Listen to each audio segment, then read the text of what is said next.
بسم الله الحمد لله وحده والصلاة والسلام على من لا نبي بعده وبعد السلام عليكم ورحمة الله تعالى وبركاته داود يال وهبين سبتيا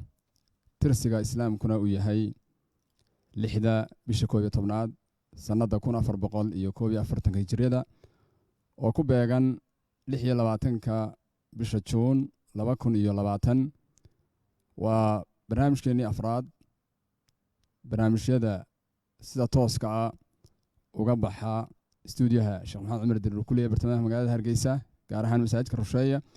barnaamijkani waa barnaamijkeeni kulanka bulshada iyo Sheekh Maxamed Cumar Dirir xalqadan oo ah tii afraad insha Allah taala waxaynu ku qaadan dhigi doonaa barnaamij ku saabsan saxaafadda barnaamijkan waxa marti noogu ah hadaynu ka soo bilowno dhinaca shishe Badri Kowsar Maxamuud oo ah wariyaana kana howlgala TV-ga Sahan iyo Xasan Saleebaan Haruun oo ku magac dheer Xasan Galeyd oo isaguna ka howlgala Home Cable TV iyo Faysal Maxamed Aadam Faysal FIFA oo Somali Cable ka howlgala marka hore ku soo dhawaada barnaamijkan kulanka Sheekh Maxamed Cumar Dirir barakallahu fiikum daawadayaal waxaad si toos ah nagala socotaan stuudiyaha Sheekh Maxamed Cumar Dirir hore u sheegnay saxaafaddu waxay ka mid tahay meelaha bulshada laga hago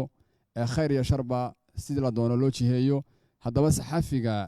muslimka ah maxay tahay aadaabta iyo dhaqanka iyo akhlaaqda laga rabo su'aasha waxaynu hordhigaynaa marka hore Sheekh Maxamed Cumar Dirir kadibna saxafiyiinta ayaa su'aalo toosa sheekha weydiin doona ku soo dhaw Sheekh Maxamed alxamdulilah wathanaa'u lillahi wassalaatu wassalaamu calaa rasuulillaah وعلى آله وأصحابه وموالاه أما بعد قال يرى مركه هراء السلام عليكم ورحمة الله وبركاته سور دوادا وكلا في عن وأين كفر أحسن هاي وأين وحسكوا الدين إنه وحنا يسجش يجينه تنهي أن الدين يد ويبا دور كان لذي هنا رنتي وامد مهم وهو وحيوان أكثرين يسوتها كتان وكاوي سور وينينا آداب الصحة في المسلم dhowr qodob waxaan ka oran doonaa insha Allah daqiiqadaha soo socda qofka saxaafiga wartabiyaha muslimka ah iyo aadaabta looga baahan yahay haddaynu dad muslimiina aadaabta waxa ka runta oo shayga runta la yiraahdaa cid walba way ku wanaagsantii qofka wax baahinayana way ku wanaagsantii oo waxa ku xidhan waxa la yiraahdaa mistaaqiyadiisa ama shakhsiyadiisa ayaa ku xidhan oo waxyaabaha lagu xusho wararka ama lagu qiimeeyo mu'asasadii hay'adda warka baahinaysa waxa kamid ah hay'addaas waa hay'ad warkeedu run yahay taasa waxyaabaha ugu badan ay suuq ku hesho kamid ah nabiguna calayhi salaatu wasalaam guud ahaanba ummadda islaamka runtu ku dhiirigeliyo wuxuu qofku runtu ku dadaala oo uu ku dadaalo xataa yuktaba cinda allahi sidiiqan ilaa jeero rabbi agtiisa runla lagu qoro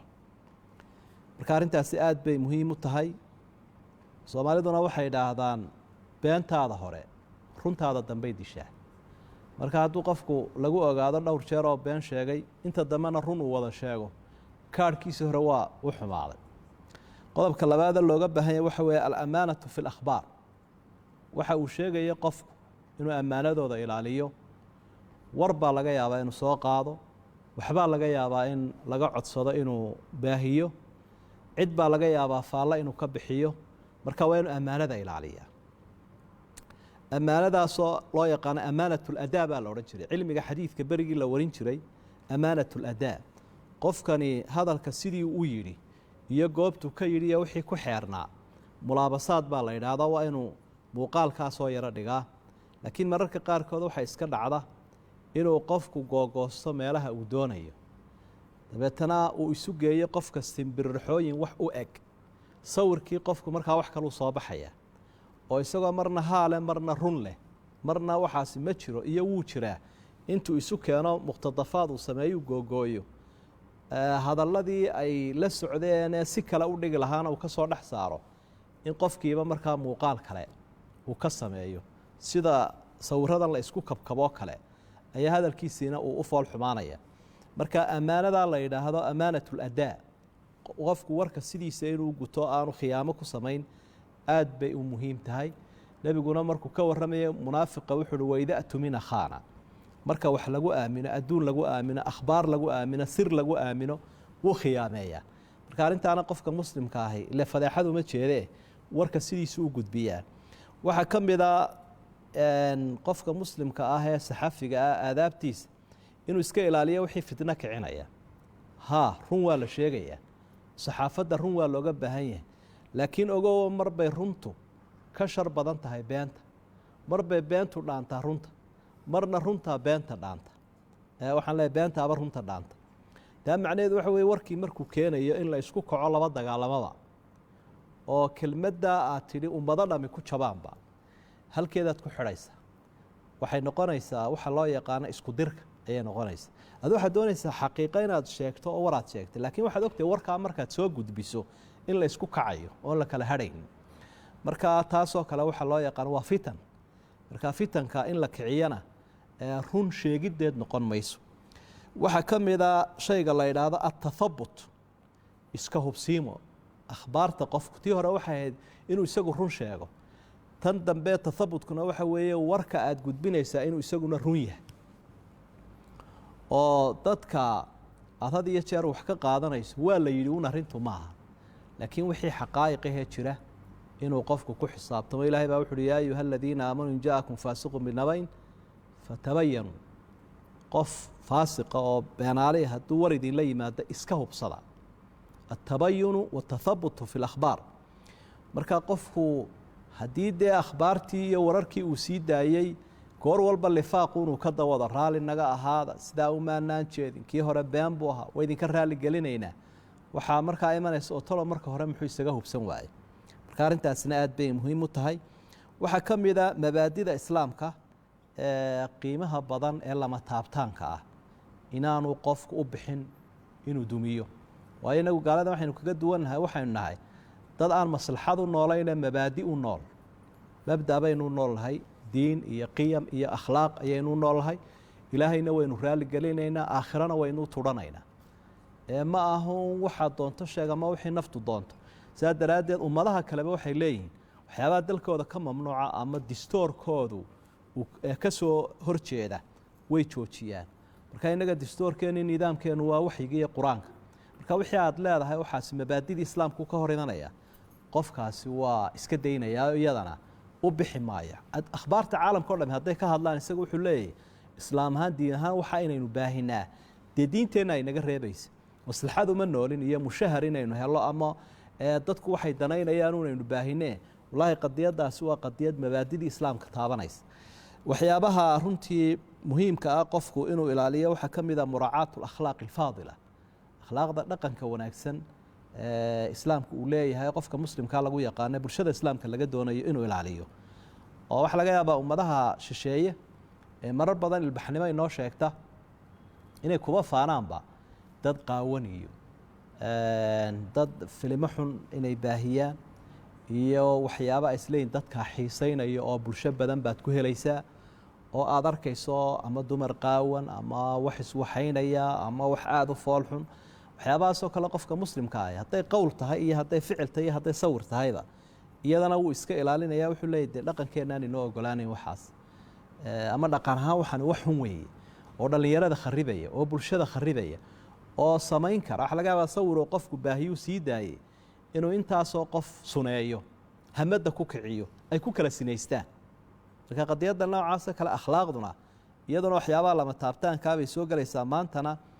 meelaha wax laga baahiyo marar badan baa laga yaabaa ujeeddada laga leeyahy inay noqoto in akhlaaqda dadka lagu dilo si loo qabsan karo oo loo addoonsan karo. waxaa ka mid a waxyaabaha qofka muslimkaa laga doonayo in aanu marka had iyo jeer ay noqoto wax la baahiyo, waxa uu baahinaya inaanay shisheeyaha xoojinin. shisheeyaha iyo cadowga muslimku uu leeyahay terminolojigoodii ama erey bixintoodii inaanu soo xambaaranin, siday u fikirayeen inaanu u fikirin, siday muslimiinta iyo dalalkoodii islaamka u weerarayaan inaanu isaguna isku garab taagin. oo dee had iyo jeer waa xarbu tadaafuc baa ka socda caalamka, siriix baa ka socda. marka wax badan baynu inagu ilaalinaynaayoo waxaad ku xisaabtamaysaa war ummadahaasi waxa ay baahiyeen waxaasay ka leeyihin marka arrintan islaamka xoojin maysee shisheeyahay xoojinaysa qarannimadeenna xoojin maysee burburkay xoojinaysaa dad baa dan kale waxan sidaa daraaddeed waa la sii daayaa un sax maaha laakiin arrintaasina aad bay muhiim u tahay inaanu waxa aad nashrinaysa ama baahinayso aanu noqonin mid cadowga islaamka iyo dalkeenna burburintiisa xoojinaya ugu dambayntii qofka muslimka ah agabkan gacanta ku hayaa waa inuu ogaado kelmaddiisu inaanay kelmad caadi ahayn waa kelimatun tuxmalu ila alaafaaq ilbiriqsi bay caalamka o dhan ku gaaraysa marka hadday shar tahay kelmaddiisaasi waa tii uu ku naar mudanayay laga yaabo naarta inuu muddo dheer ugu sii dhaadhaco haddii ay khayr tahayna waa tii uu janno ku mudanayay marka waa inuu ogsoonaado waxaan inuu ilaahay ugu dhowaan karo hadduu wanaagsan yahay hadduu xun yahayna ilaahay ka fogeyn karo taasina waa midh aad u muhiima saa daraaddeed baa nebigu calayhi salaatu wasalaam waxau ihi man dalla calaa khayrin falahu midlu ajri faacili xadiidkii saxiixa qofka qof khayr tusiya waxa uu leeyahay khayrkaa cidda samaysay oo dhami intay ajri heleen in la eg maalan clib baad ku dhufatay waxbaad t v ka baahisay wixii waxaa daawaday malaayiin qof wax wanaagsanna wuu ahaa malaayiinkii ficil bay sameeyeen intay ajri ka helaan in la eg baad ka helaysa waxaa laga yaabaa sheekha halkaa fadhiistee dhowrka boqole qof wuxuu akhriyey inaad adigu ka ajri badato waayo wixii sheekhu uu baahiyey soo daayey baad adiguna sii baahaysay marka qadiyadaasina waa inaad u niyootaa dacwad ilaahay iyo inaad ilaahay ugu dhowaato oo ilaahay kaaga raali noqdo oo miisaanka xasanaadka maalinka dadku uu baahan yahay lagu saaro marka qofka muslimkaa humuumtaa iyo dareenkaa iyo mabaadidaas u xambaarsan yahay isagoo iska shaqaysanaya isagoo magac iyo manfac iyo maalba ka helaya saxaafadiisii haddana waxaasoo dhan marka uu ilaaliyo waxa uu noqonayaa mid dadkii aan sun u baahinina subag u baahiya ma'suur aan ahayn mid dembaabay maahe waa ma'juur markaa mid ajreeroo noqonayaa waa sida loo yidhaahdo waa seef laba af leh marka afka wanaagsan baynu ku shaqaysanaynaa ka xunna waa iska joojinaynaa intaan hordhac ahaan u sheegi lahaa waa intaa waana mahadsantihiin wasalaamu calaykum sheekhu aad buu mahadsan yahay ilaahay subxaana watacaala ha barakeeyo wuxuu runtii sawir fiican inaga siiyey akhlaaqda iyo aadaabta iyo dhaqanka looga baahan yahay wariyaha muslimka ah waxaa naga xasuusinaa barnaamijka aad la socotaan inuu yahay barnaamijkii kulanka sheekh maxamed cumar dirir iyo bulshada oo xalqadan maanta aynu ku qaadanayno oo xalqadii afraada kulanka sheekh maxamed cumar dirir iyo saxaafadda martina wax noogu aasen hore u sheegnay wariyaal caana oo kale abedri koosaar iyo xasan gallaydh iyo faysal fiifa waxaan u kala bixi doonaa saxafiyiinta iyo sheekha si ay uga bogtaan su-aalaha laabtooda ka guuxaya sheekhana si toosa ay weydiiyaan ugu horreyn waxaan kusoo dhaweynaya faysal oo su-aasha koobaad qaadan doona bismillahi raxmaan raxiim sheekh maxamed sheekh cumar dirir iyo halwadanada kala duwan ee barnaamijkan soo diyaariyey aad baan u salaamayay daawadayaashaba sidoo kale waxaan salaamayaa saaxiibadayda kale ee kulanka igu helinaya bedri iyo xasan runtii waa barnaamij loo baahnaa buu ahaa in badan aanu naawilaynay waanaan ku faraxsanay inay maanta noqotay in fursadda ka faa'iidaysano si toosaan u guda geli doonaa su-aalaha waqtigan oo ka faa'iideynaya su-aasheeda koobaad sheekhu horta si guud baabuu u sharaxay laakiin mid baan dul istaagi doonaa qodobada ugu muhiimsan ee su-aalahaygana ku qotoma su-aasha koobaad aan rabaa inaan sheekh maxamed sheekh cumar dirir weydiiyo waxa weeyaan sheekh ma jiraan shuruudo iyo qawaanin islaamku u dejiyey in qofka wariyaha amba saxafigu uu ku howlgalo su-aasheedu taasay noqonaysaa koobaad oo ayba fulkii koobaad ee barnaamijkana noqon karaysa riyali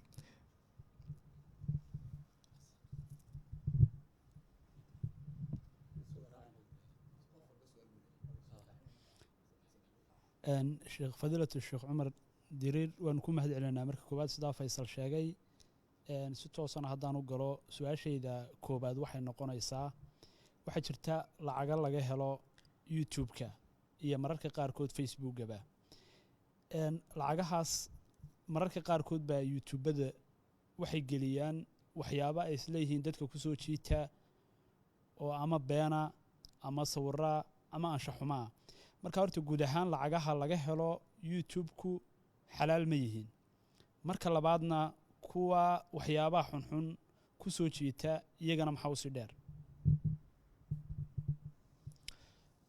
waayahay awalan assalaamu calaykum waraxmatullaahi wabarakaatu sheekh maxamed sheekh cumar dirir aad iyo aad ayaanu kaaga mahadnaqaynaa barnaamijkan qiimaha weyn leh iyo howlwadanada dabcan ku howlan halkan ee duubaya. su-aasha aan ku weydiin lahaa sheekh waxay tahay markaa ama qof caana ama mas-uul oo geeriyoodo inta badan waxaa la geeyaa kamarado xabaasha oo laga soo duubo. arintaas iyo baldiinta islaamku waxa ay ka leedahay ayaan ku weydiin lahaa. الحمد لله aad baa u mahadsantihiin waana su-aalo runtii aada u muhiim ahoo ka turjumaya waaqiciina iyo xaaladda ku dhex nooshihiin. su-aashuna waxaa la idhaahdaa had iyo jeer waxay macno samaysaa waaqicaaga marka ay taabanayso ama hawsha aad ku jirto. marka su-aasha faysal ee la xidhiidhay dawaabidda iyo shuruudaha islaamku u dhigay saxaafadda iyo qofka saxaafiga in badan oo ka mida runtii waxaan filayaa hordhaca ayay ku jirtay oo la odhan karo way soo yaro ururinaysay. markaynu laakiin si guud ahaana u sheegno waxa weeyaanuun qofka saxaafiga ah ee muslimka ahay inuu ka duwan yahay qofka saxaafiga ah ee aan muslimka ahayn. labadaa qof way kala duwan yihiin oo fikirkay ku kala duwan yihiin, iimaan iyo iimaan la-aan bay ku kala duwan yihiinoo qofna waa qof iimaan leh, qof wuxuu eegayaa xalaal iyo xaaraam, qofna maxaa kuu suuragala buu eegayaa. marka aadaabta inteeda badan waan soo sheegay. wuxuu eegayaa sharcigu waxaan ma kuu baneeyey mise kuuma banayn. hadduu waxaa u baneeyey wuu u fasaxan yahaa waa sii daynaya, waanu faaqidaya wuu faalaynaya. haddii uu xaaraanyo sharcigu aanu ogolayn macnaheedu markaa waxa inuu ka digo. doorka uu qaadanayaa waa inuu ka digo oo waxay yidhaahdaan gatekeeperka doorkiisa waa inuu qaato. gatekeeperka macnaha qofka xaariska guriga ilaalinaya imka halkaa fadhiyaa wuxuu yaqaanaa qofka gudaha loo soo daynaya iyo ka kale. had iyo jeer dadka bodyguardka ah ee nin mas-uula ilaalinaya markuu qof u yimaado qofna waxaa laga yaabaa inay iyadoonu fasax loo soo weydiin iska sii daayaan, qofna inay yidhaahdaan maba jooga iska tag ama adeer fasax baad u baahantay inaan kuu soo weydiiya. waayo wuxuu ogyahay in gudaha laga rabo iyo laga diidan yahay ayuu ogsoon yahay. marka qofka muslimka ahi musabaqan horay buu aqoon u leeyaho baabkan uu wax ka baadhay akhbaarta iyo islaamku wuxuu ka yidhi. oo qof walba islaamku wuxuu doonayaa in uu fiilka ama meesha uu ku jiro in wax ka barto. siyaasigu siyaasadda islaamka in wax ka barto, saxafigu saxaafadda islaamku wuxuu ka yidhi akhbaarta in wax ka barto, ganacsaduhu sidaas oo kale, ka guursanaya sidaas oo kale. marka sahay fiican buu kasii haystay akhbaarta iyo islaamku wuxuu ka yidhi. marka sida xaariskaasoo kale uu noqonayaao waxna wuu sii daynaya waxna wuu joojinaya, waayo xalaal iyo xaaraan buu kala eegaya. markaynu soo ururino horeynu u faahfaahin laakiin inahaasaa ka mid a. su-aasha bedri iyaduna waa mid imka iska dhacda, mid imka iska dhacda weeye inay kabaradu iska bataan, faallada iyo faaqidaaduna iska bato, hebelkaa dhintay acyaanta ka mid a xabaashiisa marka la dul joogo. laakiin horta waxa xusid mudan wakhtigii nebiga calayhi salaatu wasalaam taasoo kale may jirin oo acyaan badan iyo dad sharaf lahaa iyo dad asxaab ahaabaa nebiga wakhtigiisii dhintay calayhi salaatu wasalaam waxba lama weydiin jirin muxuu ahaa hebel iyo bal ka warrama iyo taariikhdiisii sheega iyo in dee loo baahan yahay in halkaa laga ammaano. may dhici jirin taas. laakiin waxaa dhici jirtay dadku iyada oo aan waxba la weydiinin inay iskood u faalleeyaan qofka dhintay oo ama ay eedeeyaan ama ay ammaanaan. nebiga agtiisa way ka dhacday sala allahu calayhi wasalam. markaa qofkii la ammaanay wuxuu ihi wajabat, way u waajibtay, kaasoo jannaa u waajibtay. qofkii la eedeeyeyna wuxuu ihi wajabat, naar baa u waajibtay mar haddii aa eedayseen. waa nin xun buu ahaa ahlu naar aho ummaddii baa ka nasatay waxaasay dadku akhriyeen. qofna waxay dhahen qof wanaagsan buu ahaa alla hebel oo kale. markaa wuxuu ku soo ururiyey nebigu antum shuhadaa ullaahi fii ardi calaa macna alxadiid. wardadiioo idinku waxaa tihiin markhaatiyadii ilaahay ee dhulkan joogay. marka qofka u markhaati kacdeen wax wanaagsanna jannaa u waajibtay, qofka wuxuun uga markhaati kacdeenna naar baa u waajibtay. sidaasuu nebigu yiri. marka waxa xusida mudan waxa weeyaan waraysi lalama yeelanoo dadka lama weydiin, laakiin iskooday dadku u cabireen aragtidoodii iyo wixii ay ogaayeen. marka taasi waa sax baynu odhan karnaa. laakiin tan dadka la yaro qodqodayo la odhanayo iyadoo ammaan laga baadi doonayo maxay kula tahay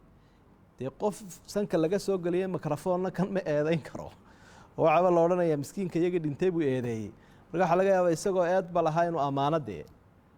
oo markhaati beeni meesha ka dhaco marka qofkii isagu sidiisa u hadlayaa waa halkeedee malaa waxaan odhan lahaa taa shuqashuqaynta un in laga daayo laakiin dadka sidooda u hadlaya qofkan u markhaati kacaya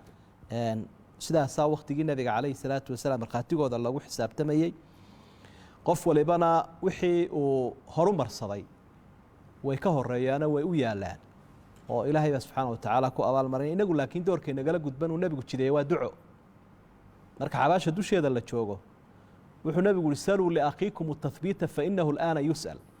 walaalkiin haddaa su-aashii ku bilaabmaysaaye inuu ilaahay qowlka haabitka iyo towxiidka ku sugo ilaahay u barya markaa ducadaasaa inala gudban marka haddii loo duceeyo oo sidaa nebigu inaa faray dee qofkii haba laga duubaya uu duceeyo dhib ma laha laakiin ammaanaanu qofku lahayn iyo eedaanu lahayn baanay ahayn in meesha la saaro markhaatigii been noqdo su-aasha xasan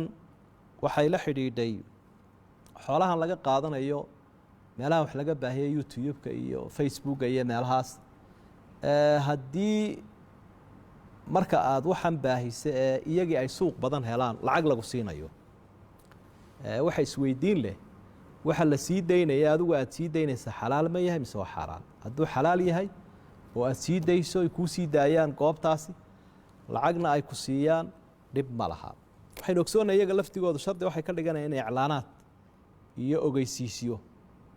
meeshaada ka baahiyaanoo dadku uu daawado oo dee ciddii wax loo xayeysiinayay ay sidaa waxoodii lagu ogaaday suuq ku helaan marka inta badan iclaanaadka iyo ogeysiisyada saan filayo ayay wax ku bixiyaan kolba inta ay leegyihiin marka wuxuuna mudanuun waxa ay meeshaada ka baahinayaan in la iska xadido oo malaa shuruud bay dee soo dhigaan marka waxaa waa laga baahin karaa meeshayda waxaana lagama baahin karo marka waxa iclaanaadkii ogeysiisyada halkaa ka sii daynayaan hadday yihiin wax saxa oon mabaadida iyo akhlaaqiyaadka islaamka waxba u dhimaynin wax iska caadiya yihiin oo ganacsiga waxaa la xidhiidha wixii ay ku siiyaan dhib male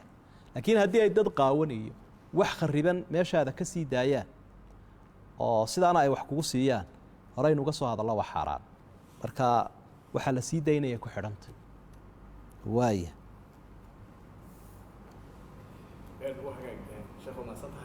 su-aashayda labaad haddii aan gudagalo mararka qaarkood sheekh waxaa dhacda markaanu wararka tabinayno amba duubidda aanu ku guda jirno in caqiinkii salaadaba duhurkaoo kale casarkaoo kale uu bilaamaba iyadoo warkaasna war xasaasi oo deg dega mararka qaarkood uu yahay mas-uulkii laftarkiisa aanu ku sugayn waxaa dhacda inaanu sii wadano duubiddii oo laga yaabo salaadiina in caqiinkii amba la galayba arrintaasoo dadka qaarkood siyaabo kala duwan mararka qaarkood uga hadlaan bal diintu maxay ka tiri anna su-aashayda labaad waxay tahay waxaa jirta lacag dadka warbaahinta laga duubo ay wariyaasha qaar ka qaataan oo la yidhaahdo qabax marka somalilan la joogo marka xagga koonfur la joogana la yidhaahdo sharuuro lacagtaasi inkastoo ay siyaabo kala duwan lagu bixiyo haddana mararka qaarkood ayaanay raalli ka ahayn dadka wax laga duubay ee bixinaya ama siyaasiyiintu marka diinta islaamku lacagtaas maxay ka qabtaa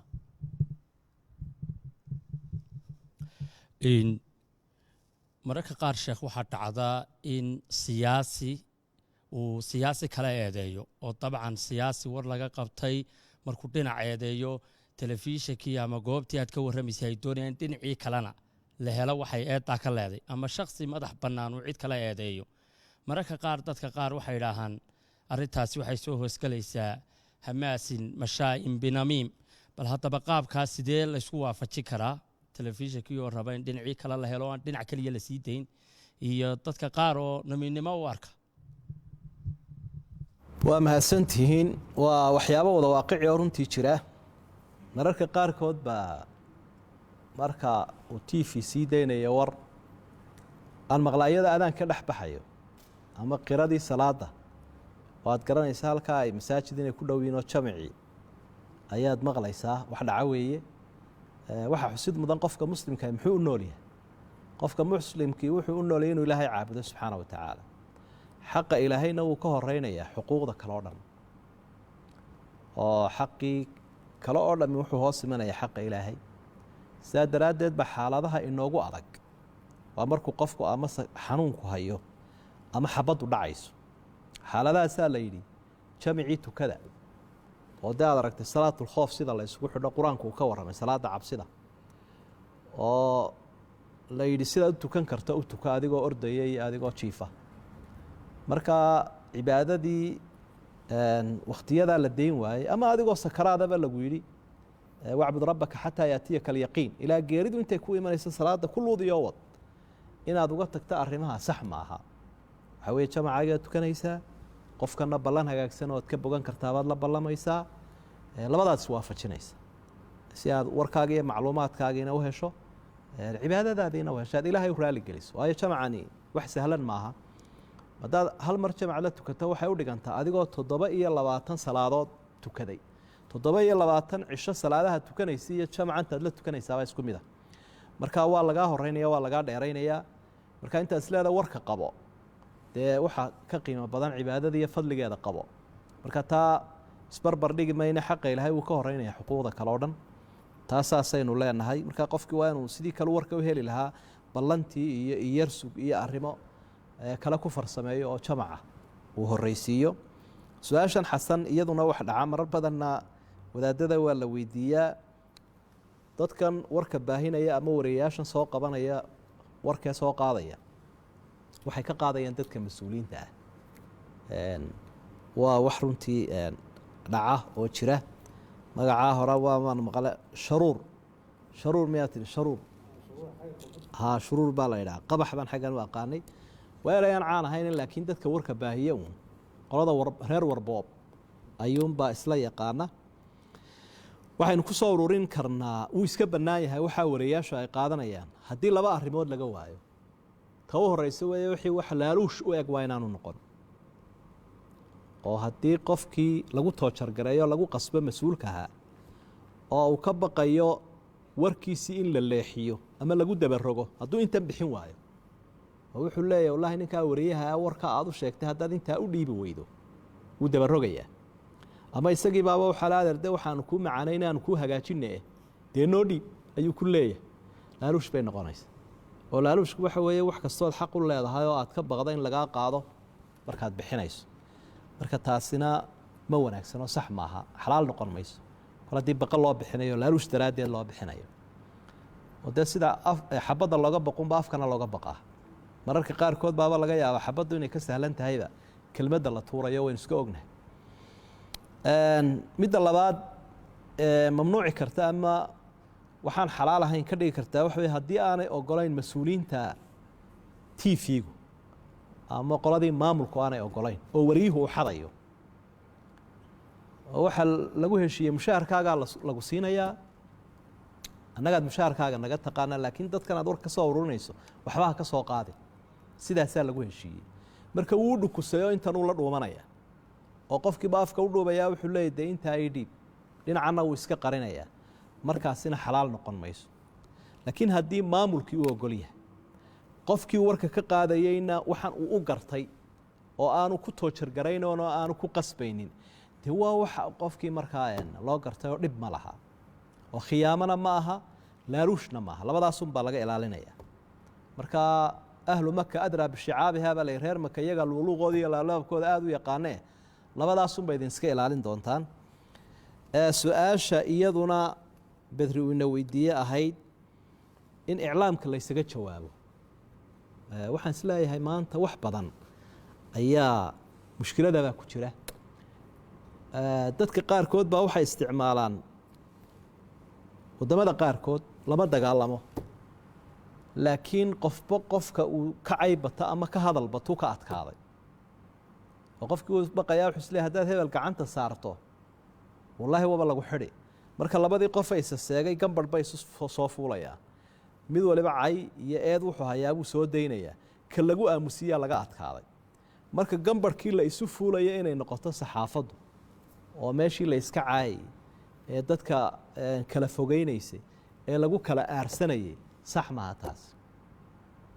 haddii aad cid war ka soo qaado oo ciddii kalena aada leedahay warkaasaa la sheegay bal xaqiiqadiisa adiguna maxaad ka odhan lahayd oo aada xaqiiqa raadis tahay laakiin aan fitna ka dhalanayn horeynuu soo sheegnay aan fitna ka dhalanayne xaqiiqadii lagu gaadhayo sidaa dhib ma leh oo markaa warkii saxda ahaa sidaa lagu helayo oo uu leeyahy wallaahi warkaa waan maqlay adiguna waad ii sheegtay laakiin sidaa loo sheegay maahee warkaasi sidaasuu sax ku yahay qofkii kale ee aad ka soo duubtayna uu markaa rumaysanayo oo shubhadii iyo madmadowgii ay ka baxayso taasi waxay soo gelaysaa qaybtii atathabut fi اlakhbaar fatabayanuudii bay soo gelaysaa iska hubsadadii waana arin ujeeddadeedu ay tay in lagu kala caafimaadiyo dadka oo waxaad leedahay hebel sidanuu cuqdad u qaaday warka sidanuu u aaminsan yahay bal warka saxdaa siduu u helo hebelkii arrintani khusaynaysay soo weydii hebelkii arrintani ay khusaynaysay soo weydii hebelkii markaad weydiiso arrintii sheegayna kii kale ayaa caafimaad helaya marka haddaynu caafimaad ku baadi doonayno warkaa aynu qodqodayno waa sax oo qulubta lagu ururinaya haddii laakiin naxli iyo nashuushad iyo kala firdhin iyo isku dhufasho iyo dab dhagax lagu dhuftay arrintu ay noqonaysana waa kii fitnada waynu iska daynaynaa waa mahadsantii sheekh waad mahadsan tahay su-aasheeda saddexaad haddii aan gudagalo mararka qaarkood waxaa dhaliil nagaga timaadaa in mas-uul xukuumadda xilka haya amba sheekh amba suldaan dhaliil uu leeyahay la baahiyo oo la idhaha maxaa sheekh hebel loo dhaliilaya maad aakhiro u tuuranayn haddii sheekhi dembi galo amba mas-uulkii xukuumadda xilka ka haya madaxweynehi amba hogaankii xisbiyada amba baarlamaankii ay galaan ma baahin karnaa diintu maxayse ka qabtaa ana su-aasheeda saddexaad waxay noqonaysaa muddooyinkii dambe ama intii saxaafadda casriga ay soo baxday waxaa aad dunida ugu soo batay waxaan xorriyatul qowlka iyo free expressionka iyo qofkii ilaa xad intee leeg ayuu xorriyatul qowl u leeyahay oo warbaahinta uu marin karaa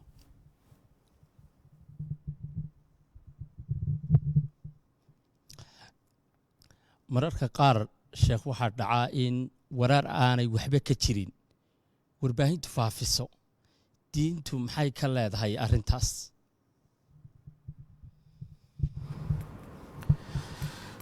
waa sax weeye su-aasha hore faysal waxay la xidhiidhay annasiixatu fi lcalan dadka ma loogu naseexayn karaa si caama oo maalan qof hadduu qalad galo qaladkiisa marka la doonaya in la saxo sidee loo saxayaa hadduu sheekh yahay hadduu madax dhaqameed yahay hadduu maalqabeen yahay hadduu culimo yahay acyaantaba ka soo qaad iyo dadka caadiga ah muslimiintu waa isku wada xuquuqe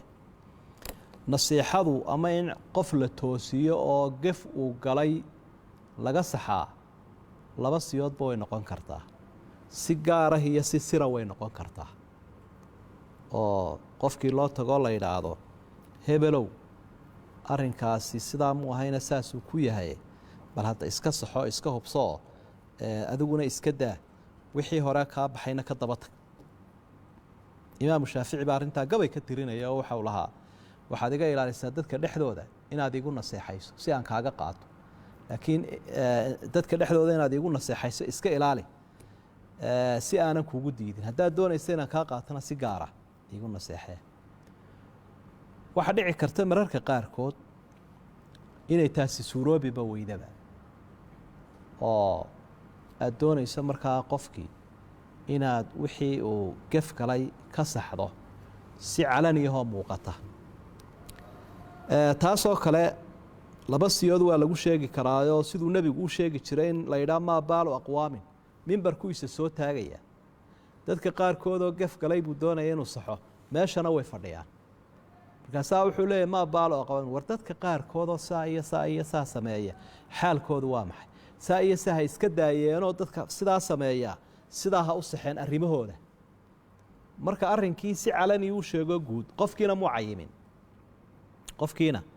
muu cayimin laakiin qofkii wuu hor fadhiyaa nebiga uu isgaranayaa marka ujeeddadii sixiddu way timid qofkiina lama muujinin taasoo kalena way dhici kartaa oo dadka qaarkood baa sidaa iyo saa yeela markaas arrintaasi saa sax kumaaha sidaasay sax ku tahay waxba laga yaaba inay in yari un og tahay qofkiina wuu isog yahay janalkiina waad ka sii daysay qofkiina wuu saxmay taasoo kalena waa suuragal hadday suuroobi weydo inaad si gaara ugu tagtahay suuroobi weydo arrintaasina waxay dhici kartaa mararka qaarkood marka madaxda qofka caadigii gaari kari waayo kale dee warka saa wuu soo dhigi karaa arrimaha saasabaa la baahiyey markaa waxay ku fiican yihiin sidaa iyo sidaa mararka qaarkood waxaa suuragal ah haddii warkani bulshada dhexdeeda uu ku baahay oo qof gaarana uu ku soo baxay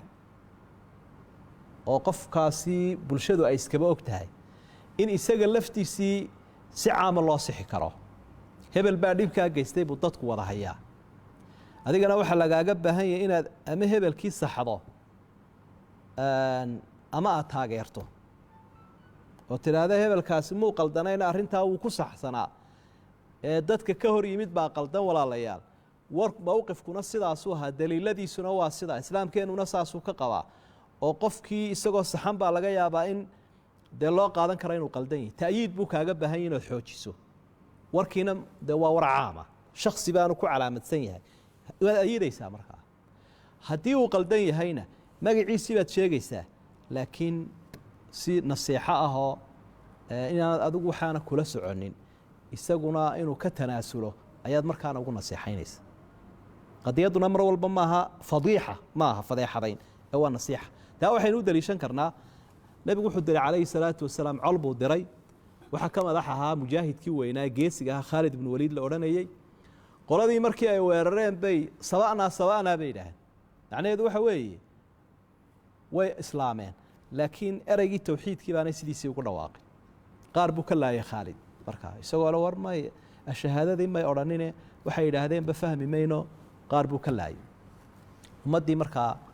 waxaa meeshii ka soo baxday dad muslinaa la laayey gaaladiina way durayaano waxay leeyihiin sow kuwii lahaa ashahaadadaanu dadka la raadsanayna kuwii ashahaatayba way laayeen islaamkii bay dureen dadkii gaalada ahaana muslimiinta dhexdoodiina warkii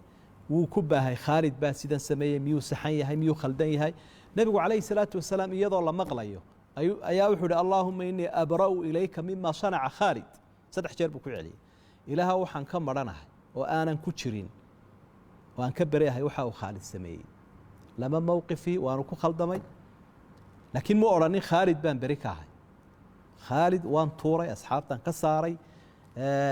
waa laga tegey ma odhanayo ficilkiisii buu ka beri noqday marka taa macnaheedu waxa weeye wixii baa marka hore khaalid ku calaamadsanaa dabeetana khaalid miyuu saxan yahay mise uu ku khaldan yahay inuu khaldan yahay buu nebigu caddeeyey calayhi salaatu wasalaam isaguna aanu ku taageersanayn khaalidna inuu ka toobadkeena ay tahay marka taa macnaheedu waxa weeye cidda ama kula xisbiya ama kula dowlada ama kula qabiila marka uu war ku soo baxo waa in la caddeeyaa mowqifka saxda ah ee sharciga ah oo qofku idhaahda arrintaa iyada ahi way dhacday hebel walaalkeen hebelna kumuu saxnayn inuu ka cudurdaar bixiyo oo raaligelin uu bixiyana waan ka codsanayaa sidiisa kale nin wanaagsan weeye mawaaqiiftiisa iyo go'aamadiisa way fiican yihin khayr badan buu leeyahay laakiin arrintaa iyadaa hebel kumuu saxnayn anna kuma taageersani isaguna cudurdaar ha ka bixiyo warkiiba wuu iska soo ururaya laakiin isagoo khaldan inaad la safato dee waxyaabaha ummadda sii kala fogeynaya weye nebi maxamed baan asxaabtiisii la safanin calayhi salaatu wasalaam marka aadaabta had iyo jeer sixitaanka iyo nasiixadu jaranjarooyinkaasay leedahay mar walbana qofka in la qaawiyo marada laga tuuro laga faa'iidaysto fadeexadiisa ujeeddadu maaha laakiin qofka muslim ee walaalkaa qalloocsamay noocuu doonayaba ha ahaadee waa in qaladkiisana la saxo isagana la soo celiyo isagiina aan la fogeyn oon la firdhin oon shaydaanka loo tuurina laga reebo waa mahadsantii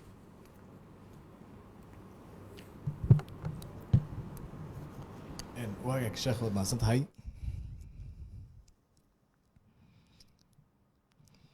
waa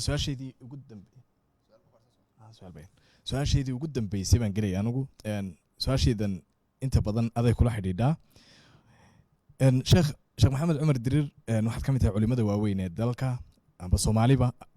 ugu waaweyn ilaahay khayra ku siiyo waxaa dadku isweydiiyaan inta badan oo nagu maqaalaa in xilalka dhanka dawligae lagu magacaabayo aad ka cudur daarato bal dadka caawa u bayaami sababta xilalkaasi aad uga cudur daarato anna su-aasheedii u dambeysay weeye runtii dhinaca warbaahinta way ka yarbaxsan tahay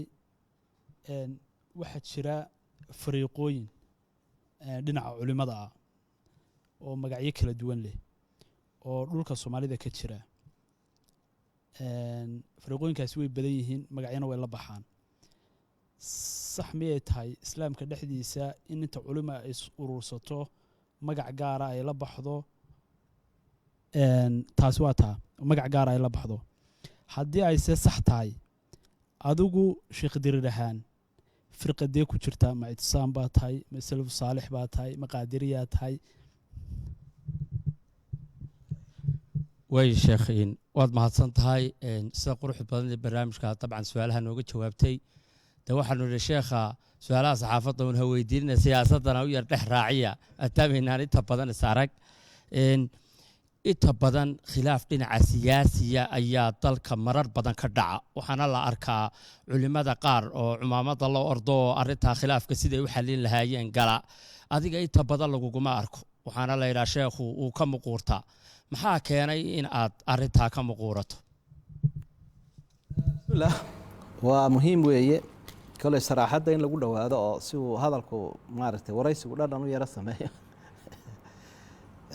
tan horta xagga xilalka berigii dowladdii hore kacaankii baa dadka waxaa lagu eedayn jiray wax isla markaana ah macnaa waxa qofku xilkan u hayaa, haddana ku labaad buu hayaa, haddana ku saddexaad buu hayaa. marka eedeymaha lagaga caban jiray ka mid ahay. dadkuna waxay ku fiican yihiin in ay takhasusaad kala yeeshaan, qofba meel lagu ogaado. qofku markuu daaci yahay horta waan ka cudur daaranayaa taa tiri culimada waaweyn baad ka mid tahay, anugu ardaydaan isku tiriyaa qofkuna inuu maaragtay naftiisa aqoonsado weeye. marka qofku markuu diin faafinayo dawadii dadka uu isku dayayo inuu wax ka gaadhsiiyo, diintu waa dawadii. waxaa iska dhacda marar badan in wixii aad sheegaysay in sidiisii loo qaato, xilalka aad haysaa ka hor yimaadaan, oo dadkuna xilalkiina adiga arko xasaasiyad badan bay iska leeyihiin oo midibo meel buu ku yaro calaamadsan yahay. markaa dhexdhexaadnimadii bulshada aad wax u sheegaysa aad maaragtay dhexdhexaad u noqon lahayd, iyo sidii dawada aad gudbinayso loo qaadan lahaa ayay runtii carqalad ku noqotaa marar badan. markaa qofku waxa uu ku fiican yahay daaciga ahi inuu dadkana dhex u noqdo bulshadiisa, si aqoonta uu gudbinayo looga qaato oo aan loo duri karin. marka taasi qayb weyn bay runtii ka tahay. mararka qaarkoodna dee waxyaabo kale oo kusii xeeranina oo xagga qaanacaadda iyo la xidhiidhaana, ama inaanad meeshii waxba ka qaban karinna iyaduna way ku jirtaa. taa intaasaan ku dhaafi lahaa. arrinta kale ee weriye xasan ee la xidhiidha xagga culimada iyo firqadahooda, horta marka hore waxaa xusid mudan dee culimadu cerka kamay soo dhicine bulshadun bay ka mid yihiin. oo waxaa la yidhaha insaanu ibnu bayati, dad muslimiin oo diinta ugu baaqaya dadka ha noqdaan. waxaase aynu ogsoonahay dadku haddii marka ay wax samaysanayaan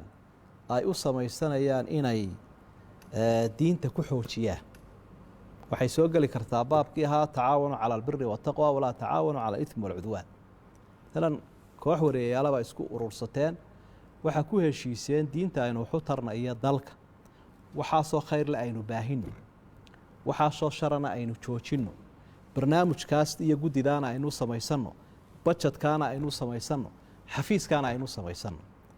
waxaa iska macruufa camalka noocaasee jamaacigae isugu timaadeen inuu ka taya roonaan karo camalka qof qurihi uu qabanayo. dee ururaa jira bulsho, ururadaa bulshada waxaa loo sameeyaa si wixii aynu doonayno diin iyo dad iyo dalba loogu horumariyo. haddii arrintu ay sidaa tahay oo dadkan isku yimida diin ahaan isugu yimi dacwadii iyo diinta islaamka aan waxu tarna ay isugu yimaadeen,